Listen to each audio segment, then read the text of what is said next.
when someone comes up to you and says, well, we have to save the children from harm by removing these books from the shelf, I think it's important to be able to articulate why you're not, in fact, saving children from harm, but actually creating new sources of harm. You're teaching them that when they are confronted with something that's upsetting to them or that doesn't reflect their values at home or what they've been taught by their parents, that the solution is to ban it, to silence their opponent, to censor. I do think that more broadly, censorship is a form of social coercion. It's an attempt to control how you think. I don't want people to tell me who I can and can't be conversing with mentally. That's not only anti-democratic, it's also just really illiberal. From Margaret Atwood's blockbuster hit novel Handmaid's Tale to Toni Morrison's Pulitzer Prize-winning novel Beloved. From Aldous Huxley's Brave New World to Maya Angelou's I Know Why the Caged Bird Sings. Across North America, books are being banned at an astonishing rate. Indeed, book banning has become all the rage. In October 2025, PEN America, an organization dedicated to free expression, released a report noting that in the 2024-2025 academic year alone, over 6,800 books were banned in public school districts in red states and blue states across the U.S. PEN America's Canadian counterpart, PEN Canada, recently called out Alberta's government for a directive banning books with so-called explicit sexual content from public schools in the province. Is censorship becoming normalized across the continent? I'm Adrian Harewood, and this is In Bed with the Elephant. Books have long sparked moral panic. Across the centuries, writings by intellectual and literary giants like Galileo, Voltaire, Rousseau, Flaubert, Oscar Wilde, D.H. Lawrence, Henry Miller, James Joyce, Alice Walker, and Salman Rushdie have come under attack for assaulting societal sensibilities, inciting rebellion, and contributing to social decay. Generation-defining novels like Lord of the Flies, The Catcher in the Rye, The Color Purple, and the Harry Potter series have all been banned in jurisdictions around the world. In Fahrenheit 451, the classic novel by Ray Bradbury, published in 1953 at the height of the repressive McCarthy era, the book's central character, Guy Montag, is a fireman in a dystopian future whose job it is to burn books. In this highly surveilled, authoritarian world that values conformity, books are considered dangerous objects. They're inherently subversive by virtue of championing independent thought.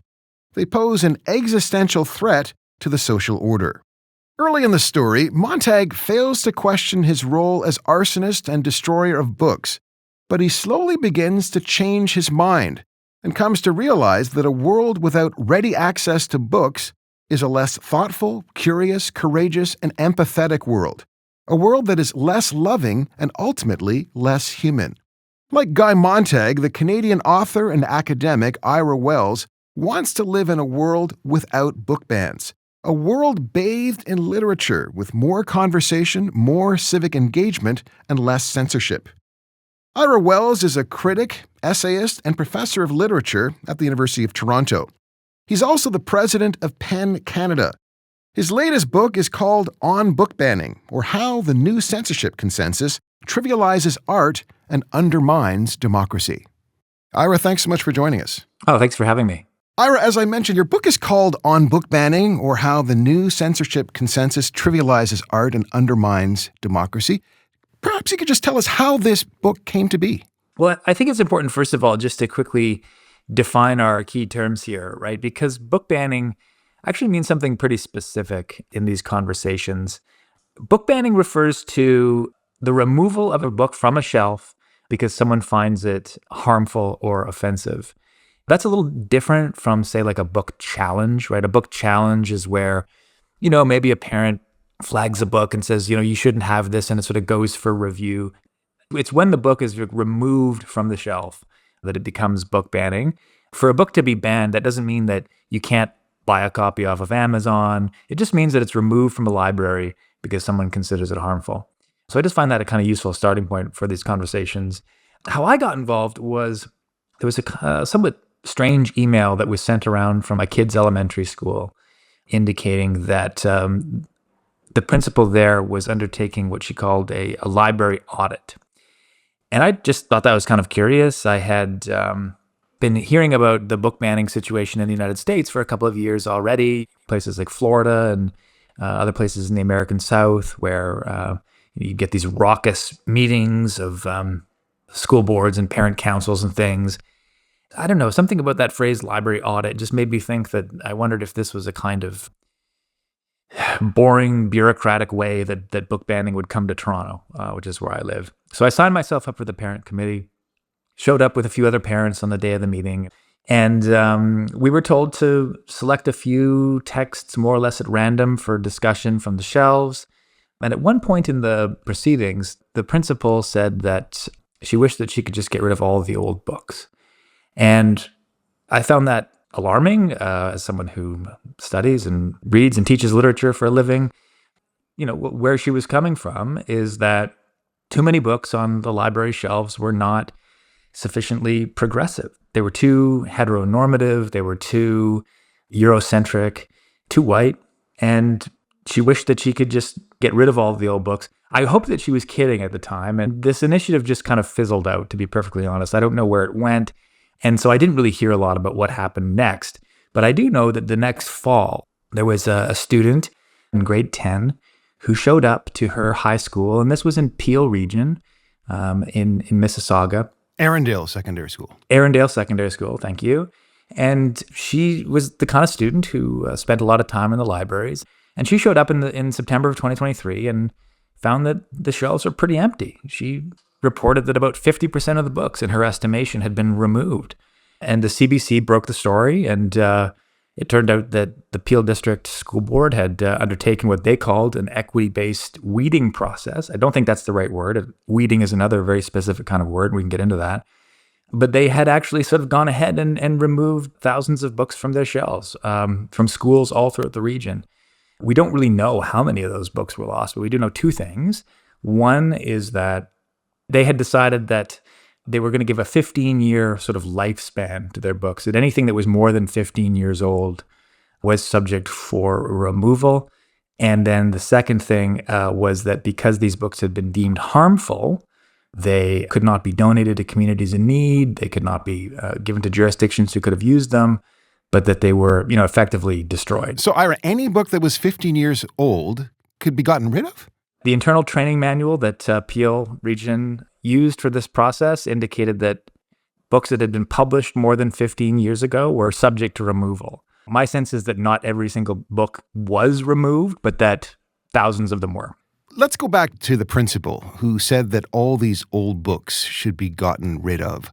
Why did you find that statement particularly alarming? Because libraries get rid of books all the time. They cull their collections all the time. But what did you find particularly distressing about that comment? Libraries do weed their books all the time. You're exactly right. And the weeding process is essential for library development. And the American Library Association, which sets a lot of policy in this area, the American Library Association does. And we have our own library associations in Canada, but I think we largely are in lockstep with the ALA. And they say, quote, "Weeding is an essential tool for library development, but it is not a deselection tool for controversial material." In other words, you don't need every edition of the Guinness Book of World Records. Books fall apart. Of course, we have to remove library books. But it's when you're sort of making a judgment call about books that are harmful from a particular perspective, and then removing those books. Doesn't matter what the perspective is, right? If you're removing a book from a shelf because you say it's harmful, that's book banning. What alarmed me about the situation, Adrian, is that it was book banning, right? They dressed it up with this other terminology. They said it was just weeding. My argument is that that's an abuse of the weeding process. It's very clearly that's not what you're supposed to do when you're weeding. When you're weeding, you're getting rid of books that are out of date or that are broken, have their spines broken. It's not a process to go in and get rid of all the books that you don't like. The principal was basically saying that these were the wrong books for this time in history. Her argument was not that she even made it as an argument. She was implying that too many books on the shelves at this school were, I don't know how else to put it other than just to say, insufficiently progressive. They weren't inclusive enough? They weren't representative of the student body? Yeah, and I think that's probably a fair assessment.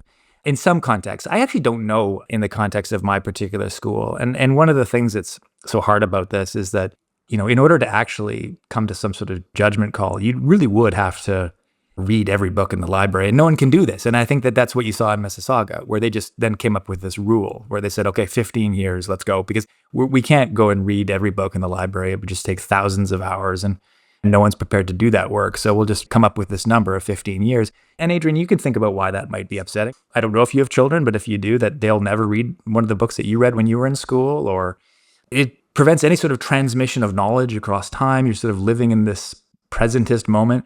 The student I mentioned off the top, she was concerned that historical incidents like the Japanese internment would just vanish from history in our school shelves. And I think that she's potentially right about that. I mean, you might hope that there's new books being written all the time about the Japanese internment in Canada, but afraid to say that that's not true, that the Canadian publishing industry itself does not have the capacity to regenerate its shelves every 15 years. That's just not, we don't publish enough books. It'll leave us more heavily reliant on the US system. So you were on this school committee at your kids' school, the Toronto District School Board, and you were given an equity toolkit. What was the purpose of that equity toolkit? What did they want you to do with it? They had given us this toolkit to conduct the evaluation of the text that we'd selected more or less at random. And the toolkit would ask things like, is this book representative of all identities? Or does this book provide students with an opportunity to challenge the status quo? If you can read between the lines, what it's asking is this book affirming of the progressive politics that are dominant in school administrations right now? And it's not that I have a problem with diverse libraries. I want to be very clear about that I think we need diverse libraries, and students of every identity should find themselves reflected in our libraries. But what I do think is problematic is to sort of reduce literature simply to a kind of propaganda, which I think is what that checklist was for. It's sort of about like, let's get rid of all the imaginative qualities of the literature and just ask, when it just comes down to brass tacks, is this book on our team? When it says providing students with opportunities to challenge the status quo, that like they mean something very specific by that. Mm-hmm. And your problem was that, and I think you mentioned the fact that this is a very reductive way of approaching literature, that in kind of seeing literature through that particular lens, it limits the possibilities of the book. It maybe fails to recognize why people read books. Yeah, I think that people read books for all kinds of different reasons, right? One important way of getting at literature is to see yourself reflected in that narrative. And our libraries should do that. You think that's legitimate? Absolutely. Okay. I'm just saying it's not the only reason people read, right? I mean, some kids read fantasy novels that are an escape for them, right? That have nothing to do with their lived experience. And if you were to try to defend these fantasy novels on the basis of that it's affirming their identity, or it's providing a way of criticizing society, or what have you, that you'd end up either in some sort of rhetorical pretzel, right, of trying to justify something in an inappropriate, in a way that doesn't make any sense, or you'd have to remove it because it's not sufficiently, it's not upholding your ideology. And so I think that it's important that we don't reduce literature to propaganda, right? I want to try and maintain the distinction between all the different reasons that people read. Sometimes it's because it's a form of escape. Sometimes it's because they find it beautiful, or any other number of reasons why people read. I don't think there's a wrong reason to read. And I think that our culture has been drifting in a direction that is kind of anti-literary for a long time now, that is putting up barriers around reading for kids, not in any sort of nefarious way, but there's just, the distractions are endless. Books aren't being taught as they once were in schools. And full stop, right? I mean, kids are being assigned like summaries and quotations and plot synopsis and stuff like that. And they're really not getting the experience of reading in a way that we once did. And so I think that by treating books as this kind of like exercise in getting kids to abide by the right ideology, I think it's a kind of eat your vegetables theory of literacy, and it'll ultimately just turn more kids off of reading. The counter-argument, Ira, is that, and perhaps this is an argument that the principal might have used, that books can cause harm. That if young people don't see themselves reflected in the literature, if they see themselves being referred to in disparaging ways, then it can cause damage to them. How do you respond to that? I'm a bit unsure, to be perfectly frank, Adrian. I'm a bit unsure about this word harm. And I'll tell you why. I think that it can be used in such a broad way. Harm in this context, I've seen it used to describe like an actual kind of post-traumatic triggering way that it's having a kind of direct psychological impact on a student, on a learner. And then I've seen it invoked in a way that suggests a kind of discomfort, a kind of mild sort of feeling that this isn't comfortable for me, or this doesn't reflect what I'm being told at home. This doesn't reflect, the values of my parents, and so I'm being made to feel uncomfortable. And depending on how we want to think about education, you could make the argument that students should feel uncomfortable. The students should be out of their comfort zone a little bit. And I recognize that's not the kind of harm that you're talking about in your question. So we have to sort of think carefully about how we make these judgment calls. Well, all right. I'll give you an example. Like I'm thinking of books that in the 50s caused a lot of controversy. So books, for example, like Little Black Sambo, right? There was controversy about that book in the Toronto public system back in the 50s. Or books like 10 Little Indians, right? And the argument is that those books can be, very, very traumatizing. It can cause real damage to the psyches of impressionable young people, particularly racialized young people. I respect your opinion on this. Do you think that we would be better off erasing that history rather than sort of framing those racist texts as a lamentable and disgusting part of our history, but that we must own it? It is a part of our history, or sort of censoring it out of existence and hoping for the best. I guess, you can tell where I lean on this question. I think that it's important for students to have the opportunity to confront history as it was, right, as it existed. Now, again, there are endless nuances here. Should those books be in elementary school libraries? Probably not. I think it's important to ensure that these libraries, these spaces are like developmentally appropriate. Whenever we sort of invoke this harm concept, we need to sort of remember that people who we disagree with will invoke it on their own behalf too, right? So I grew up in Lethbridge, Alberta. A lot of members of the Church of Jesus Christ of Latter-day Saints, which AKA Mormons. I haven't spoken to some Mormon friends lately, but I would guess that they probably don't want LGBTQ plus books on elementary library shelves, and would probably directly invoke this harm logic to say that, this LGBTQ stuff is potentially harming our children. If we're going to grant this veto power to groups, we have to grant it to all groups, right? And the trouble is that you can only experience the harm from your own subject position. And libraries have decided that in order to remain viable institutions, that they cannot allow an individual to walk into a library and say, this book harms me, or this book, offends me, or you must remove it.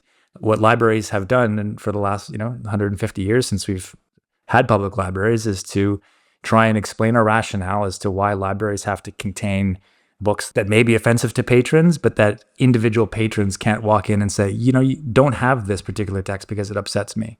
Mm-hmm. Who are these book banners?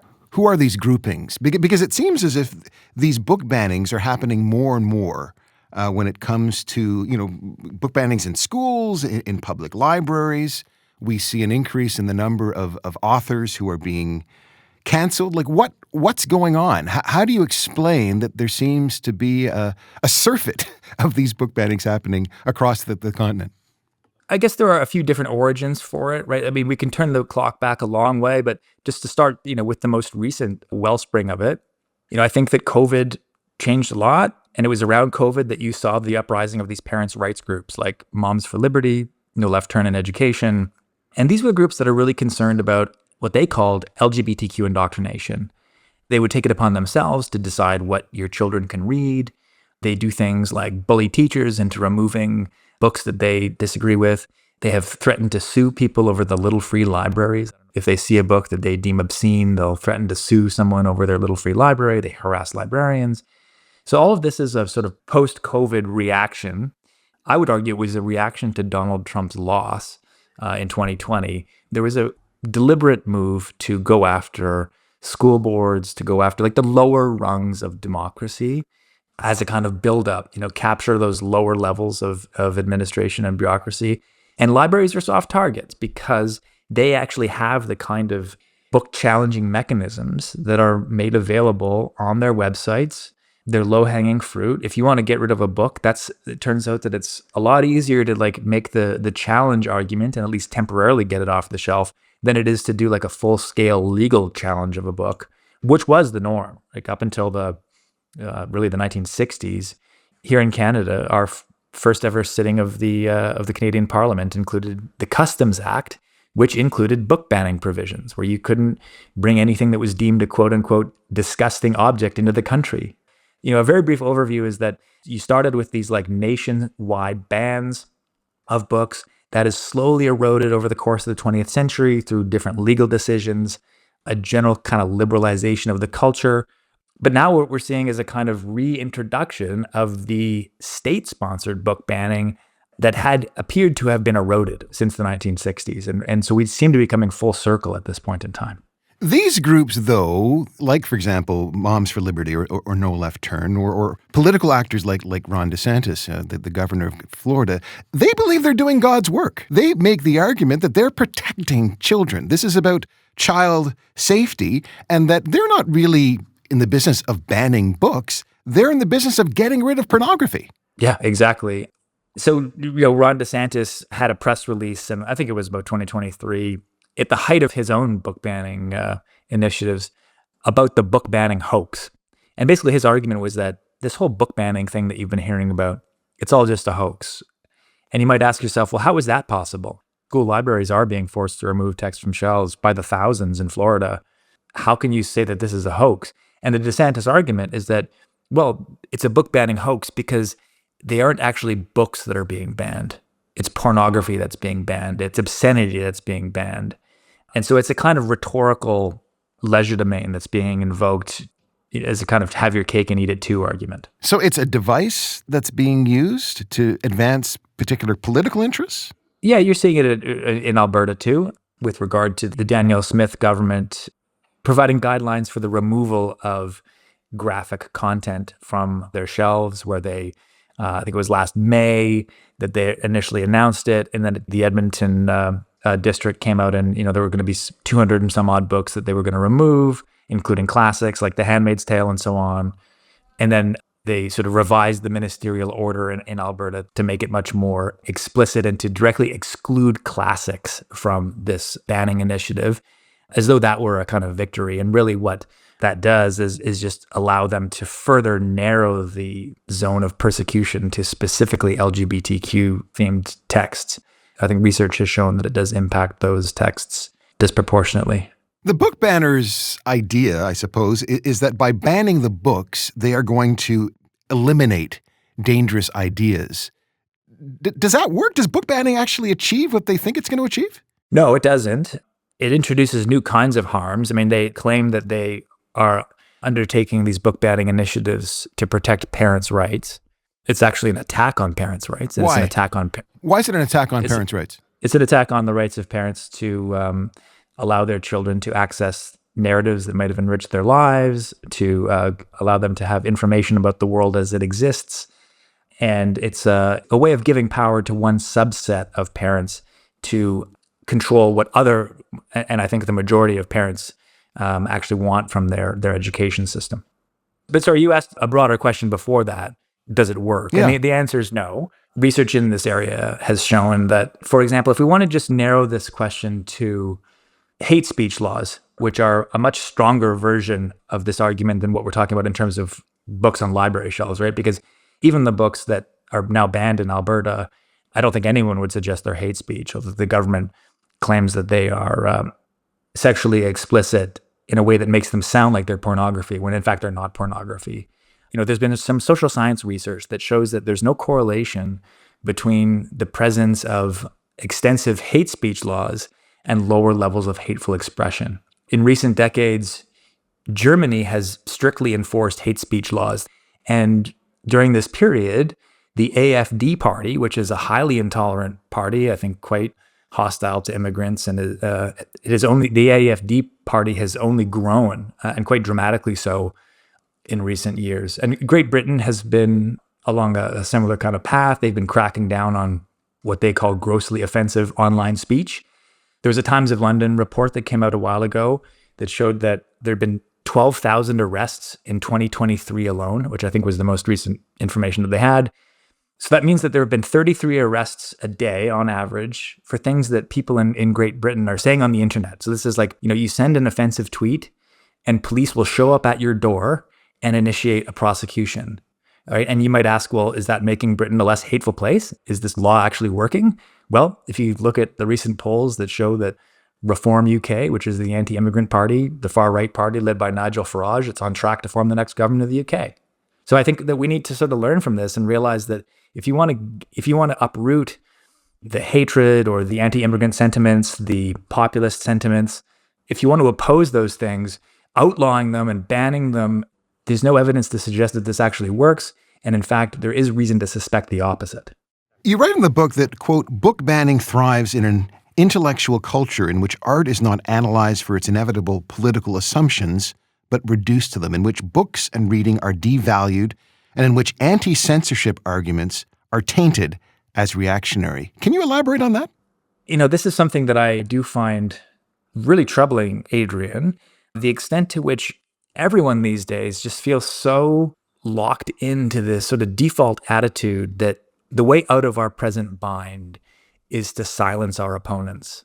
I mean, the Trump administration, too, has been engaging in book banning, academic gag orders, their threats to journalism, their threats to media outlets, the Jimmy Kimmel fiasco.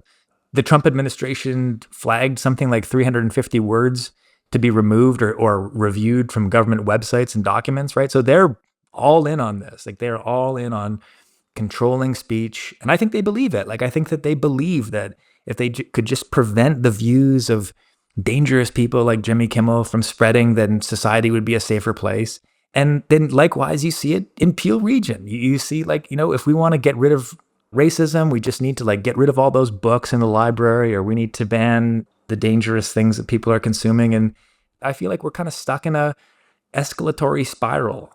And really that free speech is only it's only a meaningful principle if you're willing to defend the speech of people you disagree with, right? And there's been an erosion of that, has there not? I think you suggest that there's been an erosion of intellectual freedom as a public value. I think you write, over the last 15 years, argument for intellectual freedom as free speech have come to be regarded as philosophically naive and as a smokescreen for right-wing hate. So this is happening both on the left side and the right side. People don't like to hear that, but I think that it's just true, right? When you look at the kinds of internet censorship that was happening during COVID, where people thought they had really good reasons for censoring the lab leak material from Twitter and from other social media platforms. And then here we are, I think it was just this January of 2025, the CIA came out and said that, they weren't 100% certain, but their working theory is that the lab leak was the most credible theory as to how the COVID started, which was being actively censored from the internet by progressive outlets and politicians a couple of years before. So, I think that undermines people's faith in their leaders. It in fact drives conspiratorial thinking, right? It creates the very thing that we're trying to diminish. So I think we need to step out of this escalatory spiral and just sort of give up on the idea that we can just censor our way out of this problem, that the answer to left-wing censorship is not right-wing censorship or vice versa. The answer to it is a reduction, stepping away from censorship. Or maybe the answer is more literature. or more literature. Right? Yeah, I think you even say that literature nudges us toward conversation. And I'm thinking about Ian Williams and his Massey lectures last year. Ian's argument is that we actually need more conversation in this society, in a society which seems increasingly polarized, that literature offers us an opportunity to engage with each other and to exchange ideas. Exactly. I couldn't agree more with Ian. It's a brilliant collection of essays, those Massey lectures, and I'd encourage anyone to read them who hasn't yet. You're in for a treat. But no, he's exactly right. And my editor, he was pushing me on this, actually, Adrian. He was saying, why should people read? Why is it important? Why, what's so great about reading? And obviously he is a publisher, so he believes in his mission. But he was like, if you could, speak directly to people who don't value literature, what would you say? And I guess where I tried to come down in my modest defense of this is that reading, there's a reason why book clubs are so pervasive even today, or there's a reason why Goodreads is so popular, or Book Talk on TikTok, or other kinds of book-related social media content. That when you read a good book, you just want to talk about it. You want to share. You want to hear what other people have to say about it. You want to get those contrary opinions. You want to engage. It spurs you to more conversation, right? That literature is kind of never final. And I think that that's true about the quote unquote great books, which people love to sort of beat up on. Mary Shelley's Frankenstein, for example, was written in like 1812. But if you look at how that book has been interpreted over the last couple hundred years, it is totally changed. I mean, today people are reading Frankenstein as a kind of parable of AI, right? It's been read in so many different ways over the years that the idea that we'll ever arrive at like the right reading of Frankenstein will not happen. And one of the reasons why, these books, why you can return to them is that they can be read in so many different ways. So just kind of looping back to our previous point, that literature isn't propaganda, right? It doesn't have just one message, right? Frankenstein doesn't have just one message, and that's part of what makes it a great book. So it spurs people toward more conversation, sort of contains a bit of moral ambiguity, and censorship is the exact opposite of that, right? Censorship pretends that it has all the answers. It silences people. It prevents people from engaging in more conversation. And it treats literature itself as a kind of contagion, right? You read the wrong book and it might break your kid, or it might, poison you somehow. And I just think that is corrosive to our system and to democracy. Your last chapter, the fifth chapter of your book on book banning, is called Future-Proofing Our Freedom to Read. How do you do that? How do you future-proof our freedom to read? One is to be able to actually confront the pro-censorship arguments that appear to be on the ascendant right now. When someone comes up to you and says, well, we have to save the children from harm by removing these books from the shelf, I think it's important to be able to articulate why you're not, in fact, saving children from harm, but actually creating new sources of harm. You're creating a new source of harm by depriving children of narratives that might have enriched their life, that might have deprived them of specific information. You're introducing a source of harm by whitewashing or severing students from history. You're teaching them that when they are confronted with something that's upsetting to them or that doesn't reflect their values at home or what they've been taught by their parents, that the solution is to ban it, to silence their opponent, to censor. And that is just not a tenable way to think about how we engage with one another in our democracy. So I think it's demeaning to students. I do think that more broadly, censorship is a form of social coercion. It's an attempt to control how you think, right? These are very private decisions ultimately about who you want to be, who you want to spend your mental time with, like who you want to think alongside. And, like all those great arguments that Ian Williams is making. I want to think alongside Ian. I don't want people to tell me who I can and can't be conversing with mentally. I mean, that's not only anti-democratic, it's also just really illiberal. Ira, it's been a delight engaging with you once again. Thanks so much for joining us. Really appreciate it. Thanks for me, Adrian. It was an absolute pleasure. You've been listening to In Bed with the Elephant, a production of Ricochet Media.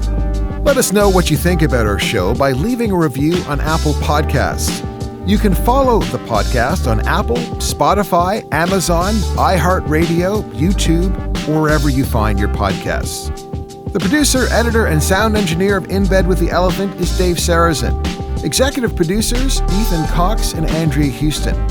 Music, Parker Harewood. Graphics, Connor Kaloran. I'm Adrian Harewood. See you next time.